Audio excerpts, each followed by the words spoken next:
U hladnijem dijelu godine naše citruse unosimo u zaštićeni prostor gdje čekamo proljeće i vrijeme kada se temperature ne spuštaju nisko. Budući da imamo veći broj biljaka koje zauzimaju sve više prostora, prisiljeni smo da zauzimamo prostore u garaži, hodnicima i sl. Ali uvijek se radi o negrijanim prostorijama gdje su temperature oko 10 stepeni Celzijusa. Unošenjem limuna i drugih citrusa poput naranče, mandarine ili kumkvata biljke doživljavaju stres i u nekom periodu krenu odbacivati list, a nekad i plodove. Zašto se to događa i kako spriječiti ovu pojavu, pogledajte u ovom videu.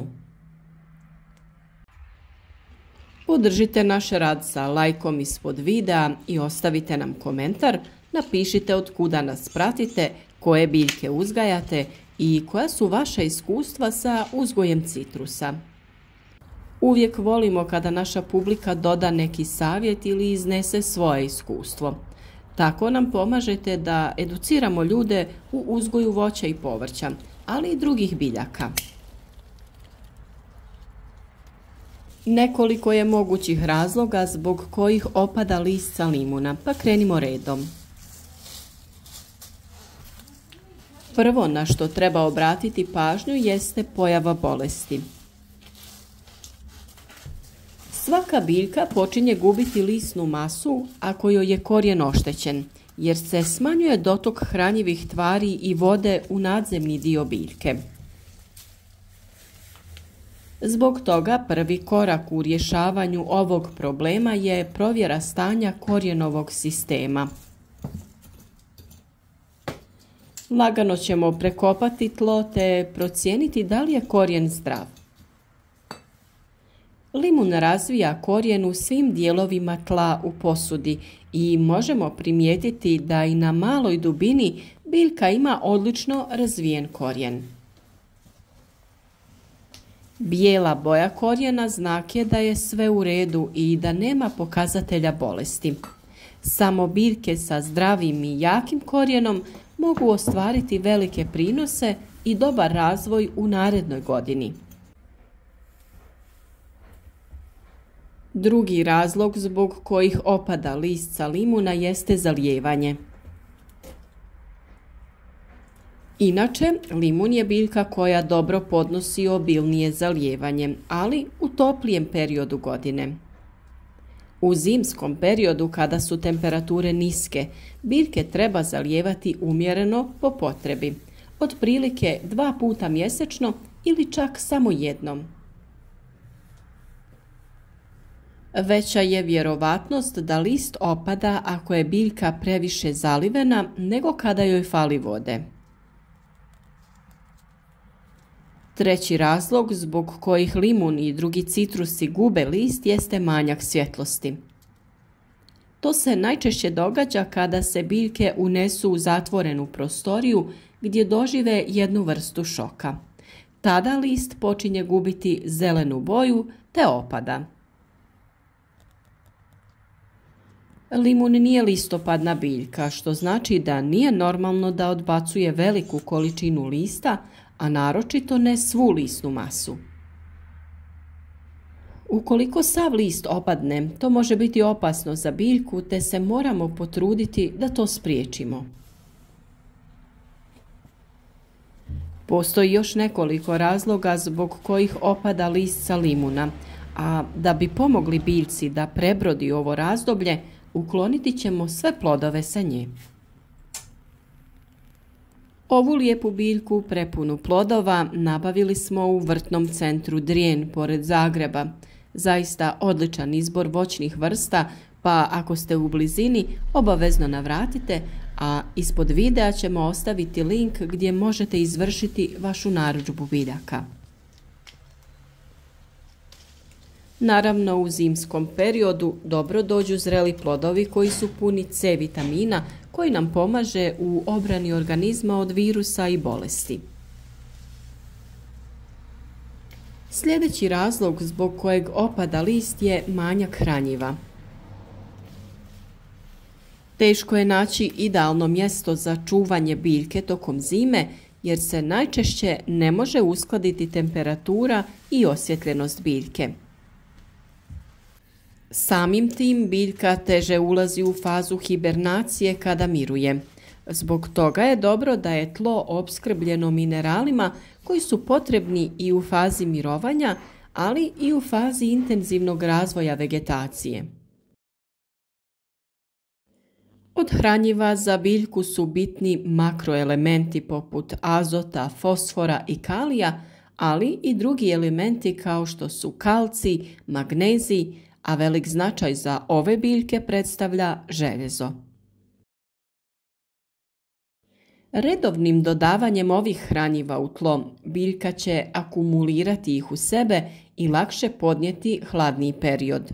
Čak što više, dobro uhranjena biljka će teže gubiti list i neće doživjeti stres. Iz tog razloga uvijek treba obratiti pažnju na gnojidbu biljaka. Osnovnu gnojidbu biljaka treba raditi krajem ljetnog perioda da bi biljka imala vremena usvojiti hranjiva, te usporiti sa vegetacijom u jesenjem periodu. Mi gnojidbu vršimo 2 puta. Prvi put krajem ljeta, a drugi put u proljeće prije samog kretanja vegetacije. Manjkom hranjiva biljka odbacuje zelenu masu, a blijedi listovi su prvi znak šta će se događati kasnije. Manjak azota, ali i željeza dovesti će do ove pojave, pa je potrebno pravilno i pravovremeno doziranje ovih elemenata. Azot je brzo dostupan biljci i ne smijemo pretjerivati sa količinom, odnosno trebamo birati hranjiva koja sadrže manje količine tog elementa. Biljkama ćemo obezbijediti količine koje su dovoljne da dobro podnesu zimu, a da ih ne tjera u intenzivni rast. Za jačanje biljke potrebno je dodati hranjivo koje sadrži dovoljne količine fosfora, a ne smijemo zaboraviti i kalij koji se sporo razgrađuje, a bitan je za razvoj plodova u narednim godinama. Zbog toga moramo ranije krenuti sa gnojidbom. Ako je ta gnojidba izostala, može se izvršiti i u zimskom periodu, jer bolje je dodati hranu i u nepovoljno vrijeme nego izgladnjivati biljku. Za ovu namjenu idealna su hranjiva koja imaju NPK omjer 1:2:3, a to smo pronašli u ovom ekološkom gnojivu u granulama proizvođača Home O Garden. Granule ovog gnojiva pomiješati ćemo u tlu da bi što prije bilo dostupno biljci. Već smo rekli da ga je najbolje upotrijebiti u proljeće u količini od oko 200 grama za veće biljke, 100 za manje, a 50 grama za mlade biljke. Takve mlade biljke smo razmnožili ljetos, što smo vam pokazali u našim videima. I pri sadnji smo dodali dovoljnu količinu hranjiva, zbog čega biljke nemaju problema sa opadanjem lista. Ipak jedna šaka ovog hranjiva prije samog kretanja vegetacije potaknuti će biljku na intenzivniji rast, a nadamo se i prve plodove. Pored ovih razloga, list sa limuna može opadati iako ga izložimo niskim temperaturama. Naime, mraz i temperatura ispod 0 može spaliti listove, nakon čega će oni da opadnu, a ako su temperature u većem minusu, može doći do oštećenja stabla. Ne preporučujemo zaštitu biljaka umjetnim materijalima jer će oni spriječiti fotosintezu, zbog čega će također doći do opadanja listova sa limuna. Za uspješan uzgoj limuna stablo je ljeti vani u vrtu ili na terasi, a zimi je najbolje da bude smješteno u zastakljenom prostoru gdje se temperatura ne spušta ispod 5 stepeni Celzijusa. Najidealnija temperatura prostorije je oko 10 stepeni Celzijusa. Tada lišće neznatno opada, a nema ni novih izdanaka, tako da se limun odmara i priprema za novi vegetacijski ciklus na proljeće.